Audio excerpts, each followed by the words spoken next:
একটি ছোট গ্রামে এক খামারে এক সাদা মুরগি আর এক ধূসর বিড়াল থাকত। সাধারণত মুরগি আর বিড়ালের খুব একটা বন্ধুত্ব হয় না, কিন্তু এই দুজনের গল্পটা ছিল একটু আলাদা।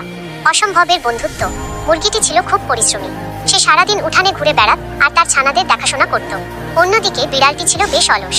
সে রোদে শুয়ে ঘুমাতে ভালোবাসত। একদিন বিকেলে হঠাৎ আকাশ কালো করে প্রচন্ড ঝড় শুরু হলো। খামারের টিনের চাল থেকে পানি পড়তে শুরু করলো। মুরগিটি তার ছোট ছোট ছানাদের নিয়ে খুব বিপদে পড়ে গেল, কারণ ঝোড়ো বাতাসে তারা ভিজে যাচ্ছিল। বিড়ালের সাহায্য। বিড়ালটি তখন বারান্দার এক কোণে শুকনো জায়গায় বসেছিল। সে দেখলো মুরগিটি তার ডানা দিয়ে সব কটি ছানাকে ঠিকমতো ঢাকতে পারছে না। বিড়ালটি সাধারণত মুরগির ধারে কাছে যেত না, কিন্তু সেদিন তার খুব মায়া হলো। সে ডাক দিল, মিউ, তোমরা সবাই এখানে আমার কাছে চলে এসো। মুরগিটি প্রথমে একটু ভয় পেয়েছিল, ভাবল বিড়ালটি বুঝি তার ছানাদের ক্ষতি করবে। কিন্তু বিড়ালের নরম ডাক শুনে সে সাহস করে এগিয়ে গেল। বিড়ালটি তার বড় লেজ আর শরীরের লোম দিয়ে দেয়ালের কোণে একটি উষ্ণ জায়গা তৈরি করে দিল।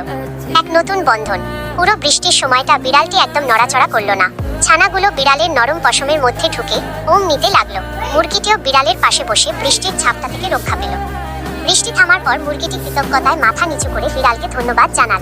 সেই থেকে তাদের মধ্যে এক দারুণ বন্ধুত্ব হয়ে গেল। এখন আর বিড়ালটি শুধু একা ঘুমানো নয়, মাঝে মাঝে মুরগির ছানাদের পাহারাও দেয়, যেন অন্য কোনো চিল বা শিয়াল তাদের ক্ষতি করতে না পারে।